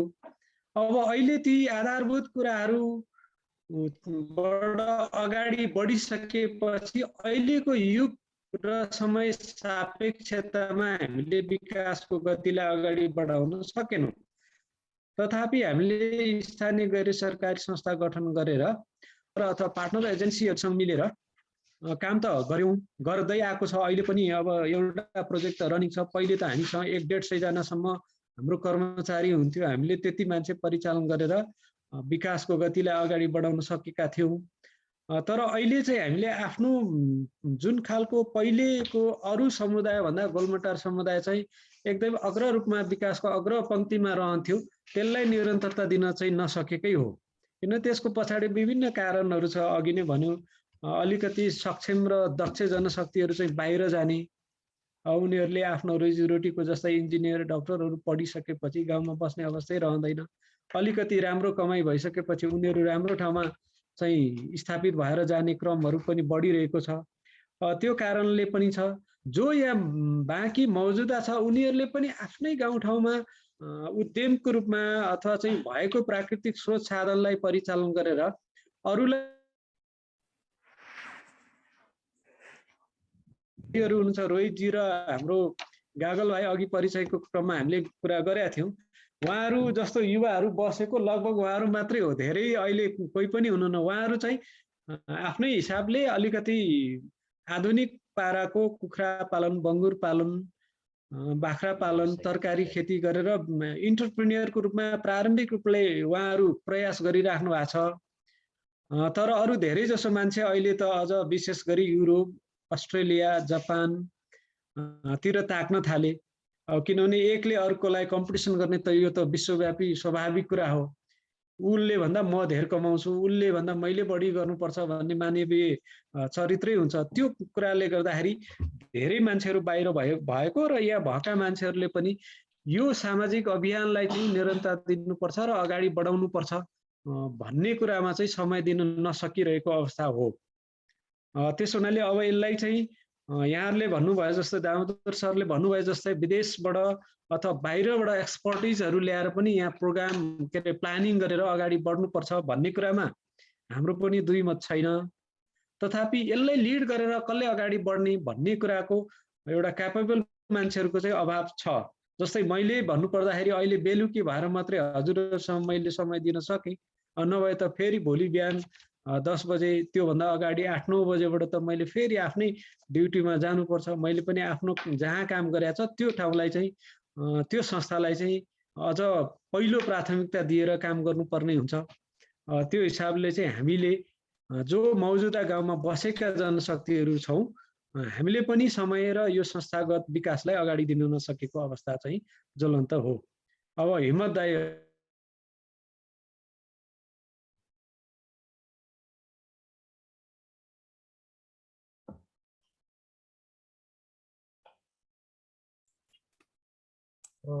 सर सुरु समस्या आएको जस्तो लाग्यो। हस्, धन्यवाद गोलमटारको साथीहरू र अन्य सहभागी साथीहरू जसले प्रश्नहरू राख्नुभयो, उहाँको सबैको लागि। अहिले हाम्रो समयको नेटवर्क पनि काटिसकेको छ, त्यसकारण हामी यसलाई बढाउनु भन्दा पनि यसलाई अन्त गर्नतिर लागौँ। त्यसैले अब अहिलेसम्मको यो प्रस्तुतिबाट आएको कुराहरू र विकासको क्षेत्रमा र यो शिक्षाको क्षेत्रमा लामो अनुभव लिएर चाहिँ एउटा पाको परिपक्व चाहिँ गरिसक्नु भएको मैले रमाकान्त सरलाई आफ्नो कुराहरू राख्दै आजको हाम्रो छलफललाई पनि यही अन्त गर्नको लागि मैले आदेश गरेँ। रमाकान्त सर। धन्यवाद हिम्मत सर। मैले आज एउटा मिटिङबाट म ढिलो आएँ अनि पछि चाहिँ हेरेँ मैले मिस गरेको रहेछु। सुवर्ण सरले मलाई पर्सनल्ली पनि चाहिँ मेसेज पठाउनु भएको रहेछ। सरको त शुभकामना पनि मैले हेरिरहेको छु। त्यो आज त्यो हेर्दाखेरि सरले दसैँको पनि विशेष स्पेसल छुट्टै शुभकामना पनि पठाउनु भएको रहेछ। यो ग्रुपमा कसैको आँखा पर्यो परेन, सबैलाई चाहिँ मैले शुभकामना पठाएको थिएँ सामूहिक रूपले। फेरि पनि हाम्रा चाहिँ चाडपर्वहरू दसैँ पछि पनि अब तिहार, छठ, नेपाल सम्बत सबै चाडपर्वको चाहिँ शुभकामना। म ढिलो जोडिएँ, घरमा आउने बित्तिकै म खोलेर हेरेँ, मैले राम्रो कार्यक्रम मिस गरिरहेछु। तर अलिअलि चाहिँ अब यसले मलाई ब्रेन स्टर्मिङ चाहिँ गरायो र गोलमाटारको तर्फबाट एकजना सम्भवतः उहाँ चाहिँ स्कुल पढाउँदै गरेको सर हुनुहुन्छ जस्तो लाग्यो। उहाँको प्रस्तुति हेर्दाखेरि उहाँले चाहिँ राम्रो त्यहाँको रूपरेट गर्नुभयो। एकजना महिला जसले 27 वर्षको उमेर पछि कि त्यस्तै भन्दै हुनुहुन्थ्यो, साक्षर भएको भन्ने कुरा भयो। र मैले आभासले के थाहा पाएँ भन्दा हिम्मत सिंह सरले त्यहाँ चाहिँ एउटा फङ्सनल लिटरेसीको चाहिँ उहाँले चाहिँ संयोजन गरेर पहिले चाहिँ एउटा 2004 सालदेखि नै नेपालमा एउटा यो फङ्सनल लिटरेसी भन्ने चाहिँ प्रोग्राम चलेको थियो। अपिल भन्ने प्रोग्राम थियो, एउटा रिफ्लेक्ट भन्ने प्रोग्राम थियो।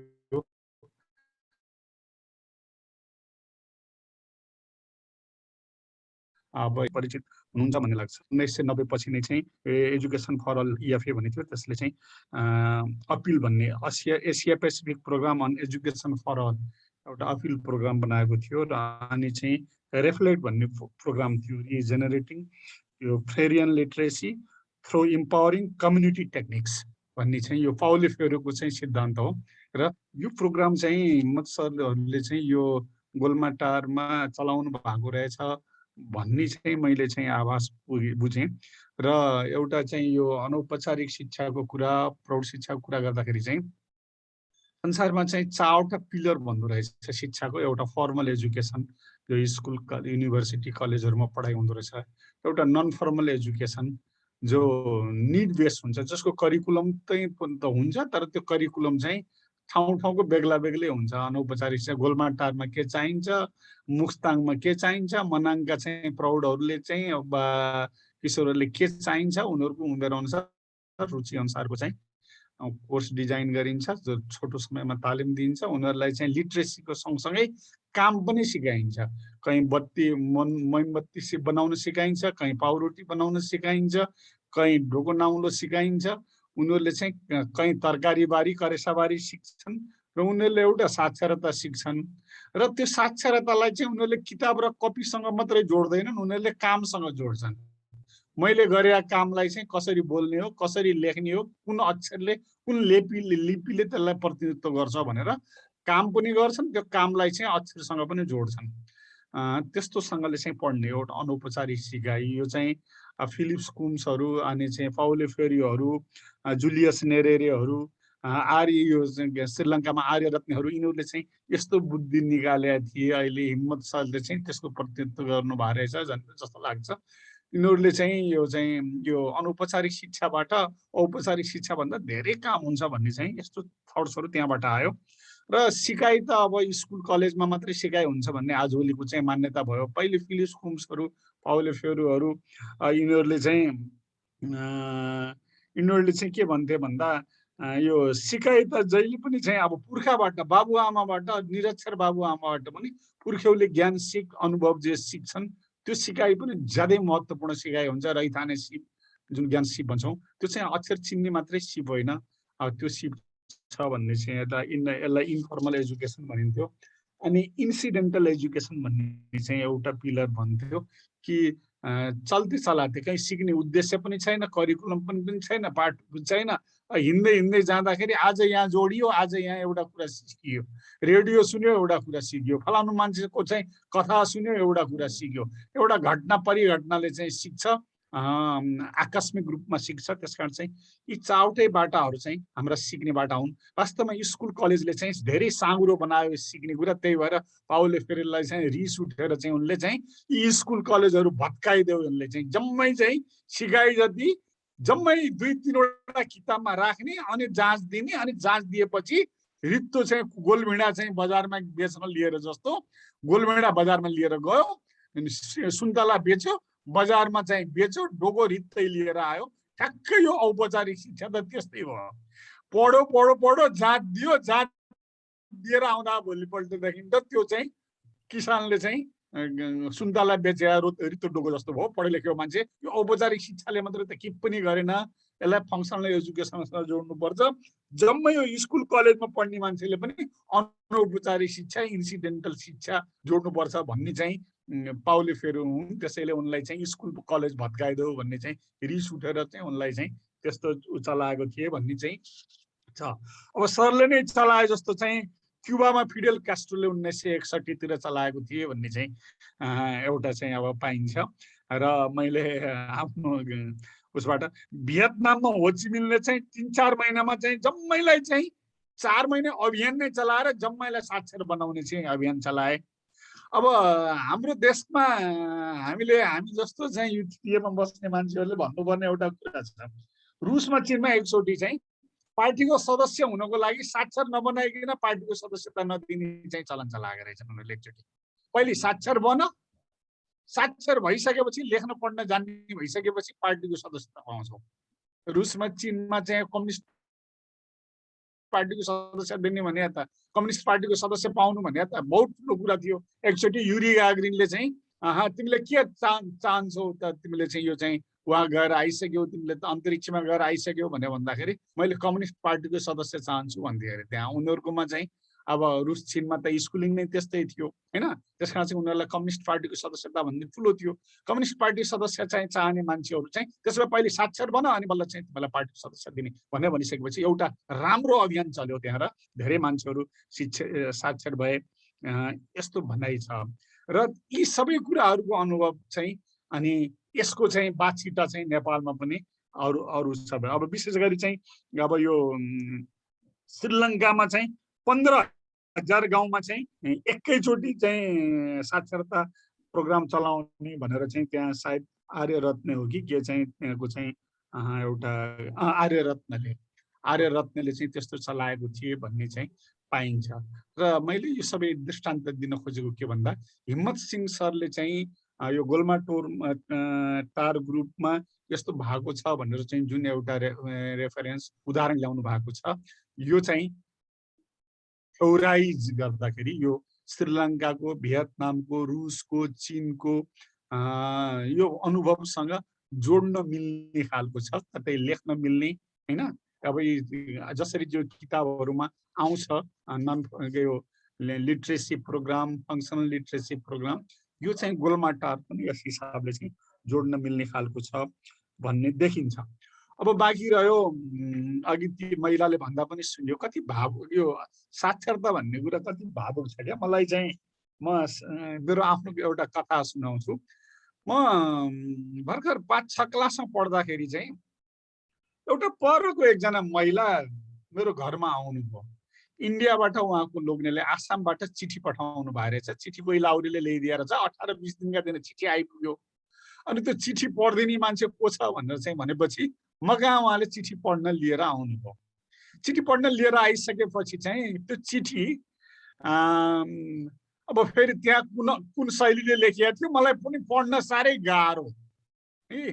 बल्ल बल्ल बल्ल बल्ल बल्ल बल्ल चाहिँ मैले चाहिँ त्यो चिठीहरूका अक्षरहरू रकमी अक्षर भन्ने पहिले पढ्न गाह्रो हुन्थ्यो, त्यस्तै रकमी खालको अक्षर दिए, डिका नदिएका, जोड्नु पर्ने ठाउँमा जोडिएको, नजोड्नु पर्ने ठाउँमा नजोड्नु पर्ने ठाउँमा जोडेको, जोड्नु पर्ने ठाउँमा नजोडिएको, त्यस्तो त्यस्तो पढेर अर्थ बताइदिन पनि गाह्रो।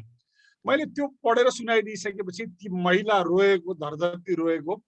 अनि तिमीले चाहिँ चिठी पढेर लिएर गइन्। फेरि 5-6 दिनपछि फेरि त्यो चिठी पढ्दिनु न कृष्ण बाबु भन्दै ती महिला चिठी लिएर आइन्। मलाई अहिले पनि याद आउँछ, एउटा चाहिँ परदेशबाट लोग्नेले चाहिँ पठाएको चिठी अघि आफैले त्यो चिठी पढ्न पाए हुन्थ्यो, कहिल्यै पढ्न पाए भन्ने ती महिलासँग कति रहर थियो होला हैन, कस्तो जुग बित्या थियो। त्यसकारण चाहिँ लिट्रेसी चाहिँ कति धेरै भावनासँग जोडिएको चिज हो क्या।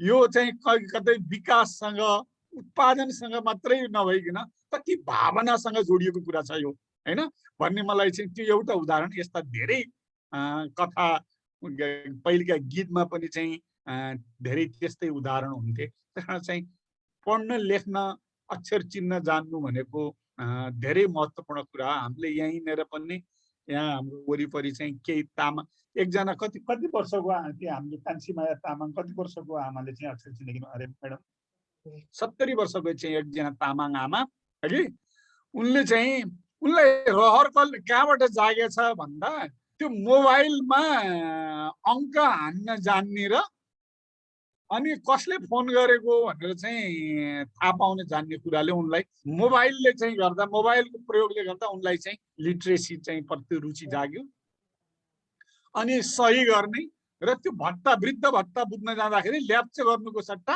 आफ्नो अक्षर कान्छी माया भनेर लेख्न जान्न पाए म कति ठुली मान्छे हुन्थेँ मलाई चाहिँ भत्ता त आउँछ त्यो ल्याप्चे सबैले सही गर्छन् मैले ल्याप्चे सही गर्दा भनेर चाहिँ उनलाई चाहिँ आजभोलि चाहिँ उनले चाहिँ भेट हुन्छ यहाँ है अनि सन्चै हुनुहुन्छ सन्चै छ अनि भत्ता बुझ्दा आजभोलि के गर्नुहुन्छ भने आजभोलि लेख्छु म कलमले लेखेर सही गरेर पैसा लिन्छु उनलाई यति धेरै स्वाभिमान छ उनलाई चाहिँ एकदम उनी हेप्पी छन् खुसी छन् त्यसरी भावनासँग जोडिएको चिज रहेछ यो लिट्रेसी भन्ने कुरा र यो आय आर्जन र एउटा मात्रै भन्दा स्वाभिमान र भावनासँग जोडिएको कुरा रहेछ अब त्यसमाथि पनि अब सिपहरू ज्ञानहरू उनीहरूको चाहिँ आवश्यकताको चाहिँ यो कुरा चाहिँ उनीहरूको साक्षरतासँग जोड्न सकियो भने गाउँमा दिगो विकास चाहिँ एउटा महत्त्वपूर्ण कुरा हुन्छ।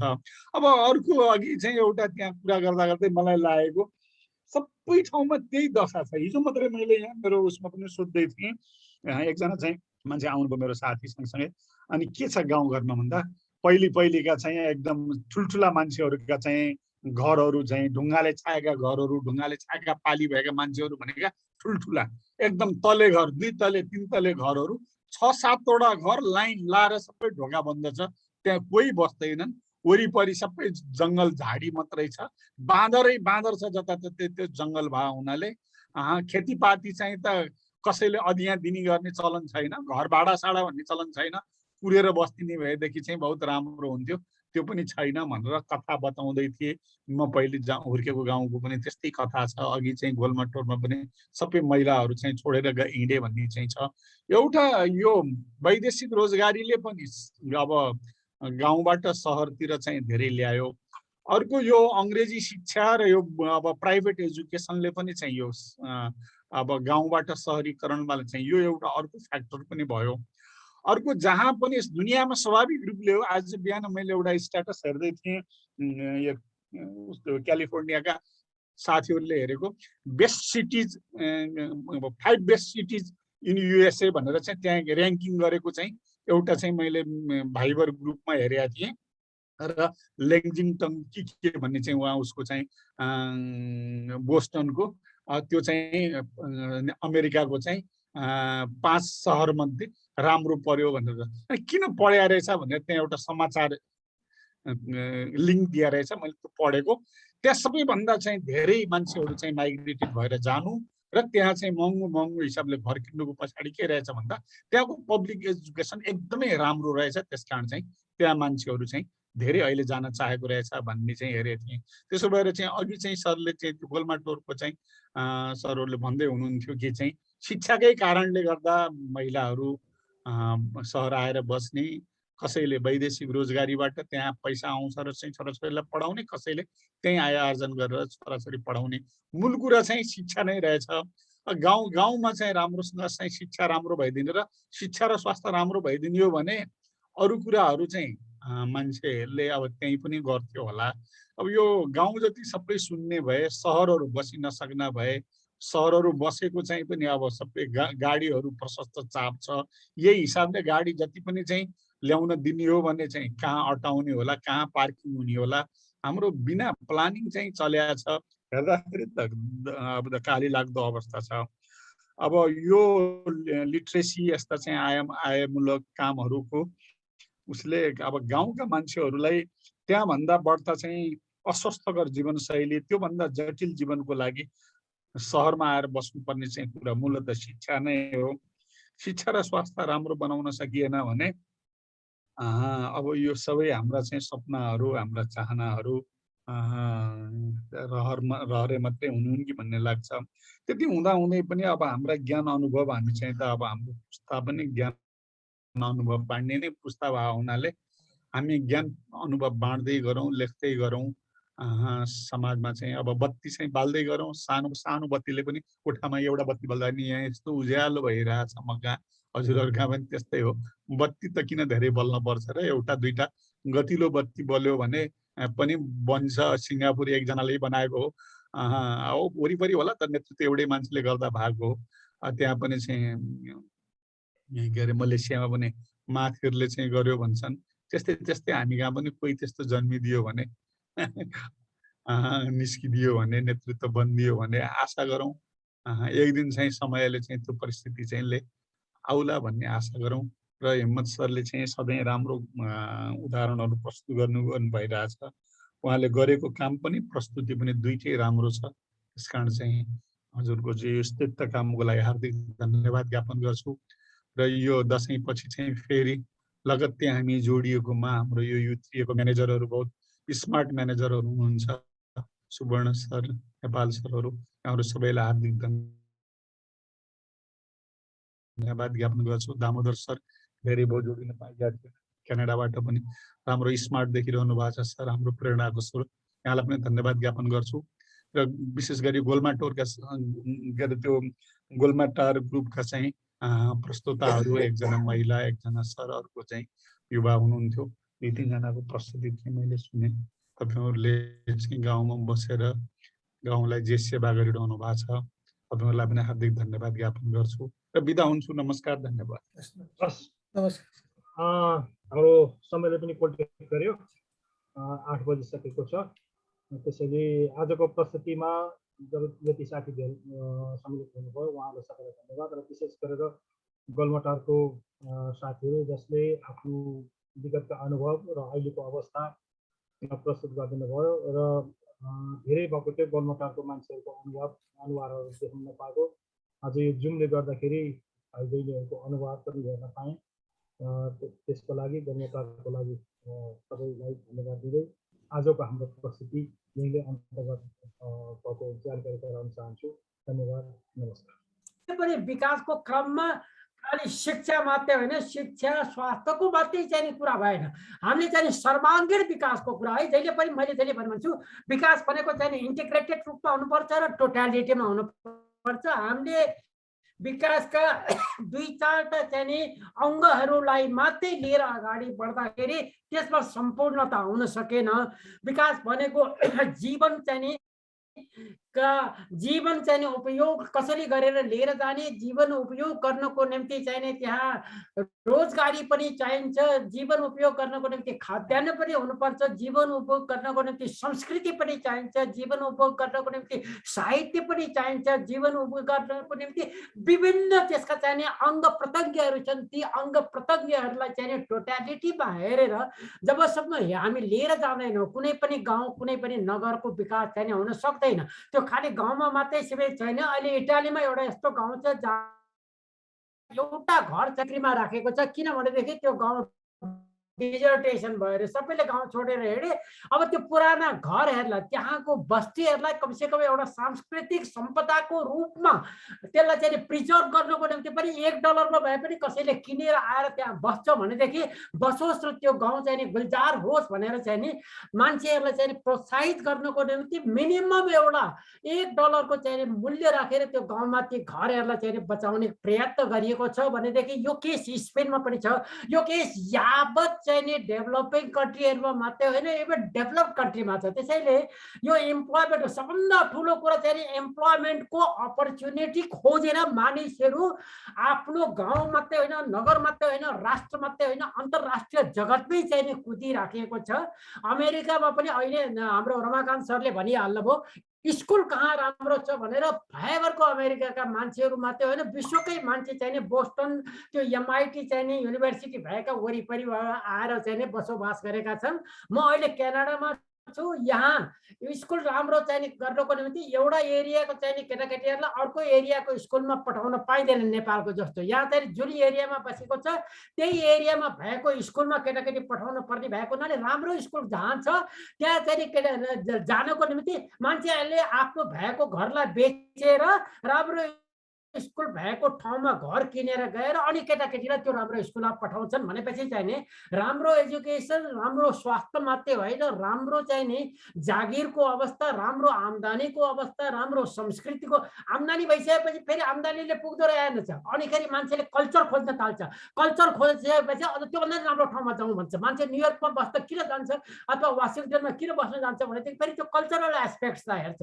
भनेपछि जीवनलाई चाहिँ नि सर्वाङ्गीण रूपमा चाहिँ नि हाम्रो शिक्षाको एउटा कमजोरी, सबभन्दा ठुलो कमजोरी नै त्यही हो। हामीले जीवनलाई चाहिँ नि सर्वाङ्गीण रूपमा चाहिँ नि शिक्षा दिन नसकेको हुनाले जीवन भनेको के हो, यसको मूल्य भनेको के हो, हाम्रो कम्युनिटी भनेको के हो, हाम्रो संस्कृति भनेको के हो, हाम्रो साहित्य भनेको के हो, हाम्रो परम्परा भनेको के हो, हाम्रा चाहिँ मूल्य मान्यताहरू भनेको के हो, यी यावत कुराहरूले हामीलाई समावेश गरेर हामीले हाम्रो शिक्षालाई अगाडि बढाएको भएदेखि हाम्रो स्थिति चाहिँ नि जापानको जस्तो स्थिति हुन्थ्यो, जापान अथवा कोरियाको जस्तो स्थिति हुन्थ्यो।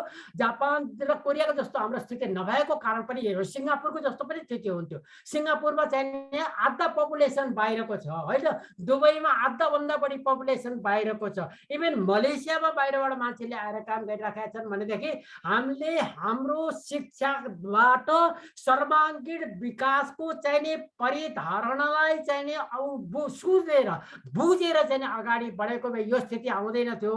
अब यो चाहिँ नि कमाको स्थिति भन्छु म, फुल स्टप भयो छैन। हामीले हाम्रो चाहिँ नि यो स्थितिलाई चाहिँ नि एबाउट टर्न गर्नुपर्छ है। एबाउट टर्न गर्नको निम्ति, टर्न ओभर गर्नको निम्ति चाहिँ नि हामीले केही न केही कदमहरू चाल्नुपर्छ र यो कदम चाल्ने क्रममा हाम्रो शिक्षा भनेको चाहिँ नि उही 10+2+2+2 भनेर पहिले चाहिँ नि घोक्या जस्तै गरिकन यति वर्ष पढ्यो यसको मान्यता यो भनेर खालि क्वालिफिकेसनलाई मात्रै र हामीले चाहिँ एउटा सर्टिफिकेटलाई मात्रै मान्यता दिएर आयो। वास्तवमा शिक्षा भनेको सर्टिफिकेट मात्रै पनि होइन, क्वालिफिकेसन मात्रै पनि होइन, युनिभर्सिटी मात्रै पनि होइन। मान्छे युनिभर्सिटी नगइकन चाहिँ बडे भारी विद्वानहरू बनेका चाहिँ एक्जाम्पलहरू धेरै छन्। त्यो कुरा चाहिँ अहिले रमाकान्त सरले पनि भनिसक्नुभयो, अक्षर चिन्दैमा मात्रै मान्छे शिक्षित हुने होइन है। म एउटा सानो उदाहरण पनि दिन्छु। द्रोणाचार्यलाई भगवान कृष्णले एकचोटि भन्नुभयो रहेछ, तिमी गुरु हुन सकेनौ। किन गुरु हुन सकेनौ भनेदेखि तिमी चाहिँ नि शिक्षक चाहिँ अवश्य भयो, धनुर्बाण चाहिँ चाल्न चाहिँ तिमीले सिकायो, तर तिमी गुरु हुन सकेनौ भन्दाखेरि किन